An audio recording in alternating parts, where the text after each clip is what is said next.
Друзья, встречайте самую необычную кошку. Или не кошку. Давайте разбираться. Впервые фоса была описана в 1833 году, но до недавнего времени оставалась практически неизученной. Мадагаскар, площадь которого в 3 раза больше площади всех британских островов, место загадочное и покрытое всевозможными тайнами. Остров отделился от Африки более 165 миллионов лет назад, и 80% его флоры и фауны встречается лишь там и нигде более. Генетический анализ свидетельствует о том, что все 8 малазийских хищников своим происхождением обязаны одному единственному виду мангуста, который отпочковался от африканских сородичей 30 миллионов лет назад. Фосы таким образом находятся в прямом родстве с общим предком собак и кошек. Так они, собственно говоря, и выглядят. Фоса водится лишь на Мадагаскаре, где является самым крупным наземным хищником. Этот зверек размером со спаниеля, похожий на кошку, но приходящийся дальним родственником мангусту.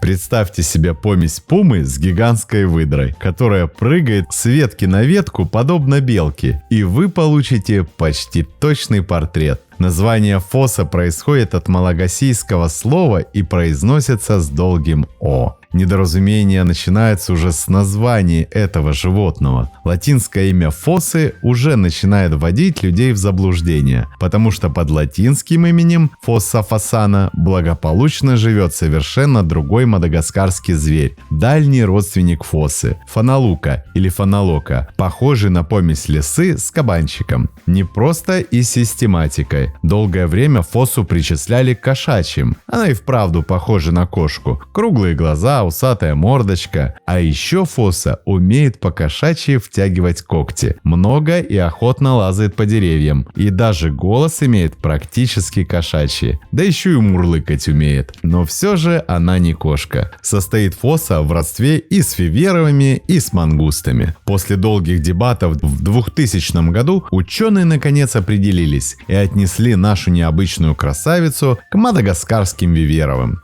Фосы – безжалостные охотники. Они главные хищники Мадагаскара. На скот эти звери, правда, не нападают, но часто гоняются за лемурами и в случае успеха съедают все от меха до костей, от когтей до лемурового хвоста. Но это все цветочки, ибо у фосы есть одна особенность, которая поставит в тупик даже великомудрых ученых. Из всего многообразия фантастических вещей, что приписывают поистине уникальную и совершенно необъяснимую. Молодые девочки-фосы, целенаправленные, надо сказать, весьма успешно, прикидываются мальчиками. Однако самое странное происходит, когда в возрасте 4 лет самка достигает половой зрелости. Все прекращается так же внезапно, как и началось, и мальчик становится женщиной. Зачем юным самочкам выглядеть как самцы? Вопрос, неизменно ставящий в тупик всех зоологов. Когда же самочка фоса созревает, она вскарабкивается на верхушку дерева и свысока смотрит, как у его подножья собирается целая стая ухажеров, которые издают угрожающие звуки и устраивают бои за лапку красавицы. Дама выбрать среди такого многообразия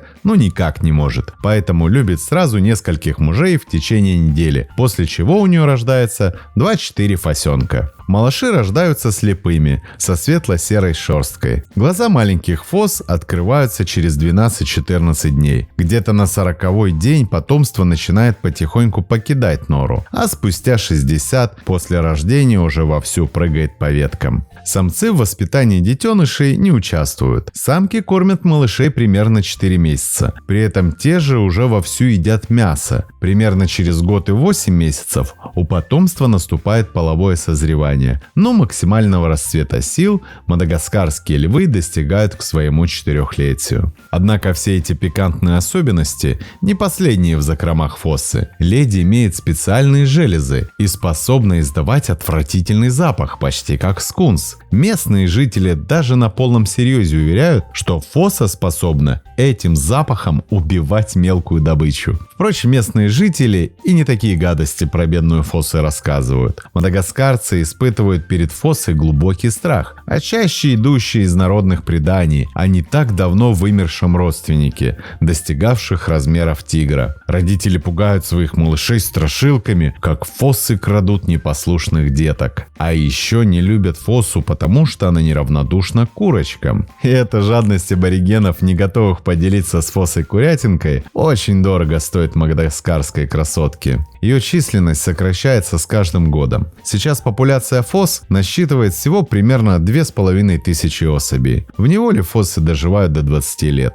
А вам понравилась необычная красота? И не только этой мадагаскарской красавицы. Как вы думаете, на кого она похожа больше всего? Пишите в комментариях. Для тех, кто долгое время с нами и кто хочет поддержать развитие канала, может перейти на платформы Boosty и Patreon по ссылкам в описании. Там видео будет появляться раньше и без рекламы, а возможно и видео, которых не будет на платформе YouTube. Надеемся, что вы цените наш труд. Спасибо, что посмотрели этот ролик. Не забывайте ставить лайки, писать комментарии о том, какого бы животного вы хотели бы увидеть в следующем видео, и делиться этим видео с друзьями. Это очень помогает развитию нашего небольшого сообщества. Подписывайтесь на наши паблики по ссылкам в описании к видео. Там много интересного. С вами канал о животных ЗУ. Мы собираем большую видеоэнциклопедию про все виды животных планеты. Любите природу вместе с нами. До скорых встреч!